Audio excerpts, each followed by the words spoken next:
Bob. Kakadu. Yaxşı olsun Bob. Göster görək nə bacarsan. Yaxşı. Başıma gələn əhvalatı danışım sizə. Gələcək illər. Düşündüm ki, necə yaşamaq olar? Uçmadan yaşamaq olar. Gözlərimdə canlanınca elədiyin haqsızlıqlar, mən gücləndim. Güclü olmağı öyrəndim. Bitti artıq, yolum açıq. Hünərim var, üzə çıx. Mən bir başqayam artıq. Bir zamanlar sən də mənə acımadın. Sən düşündün öldün. Amma qalxdım, ayaqdayam. Yaşayacağım. Artıq hər kəsə, həyata sənə meydan oxuyuram.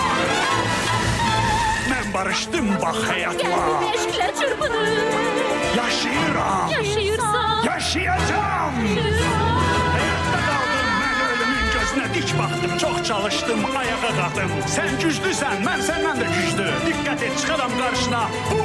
Qarşında bir kakadu. Nə oldu, qorxdun kimsə gəlib yolar quyruğunu? Fanagramsız oxuyaram, sən də oxu.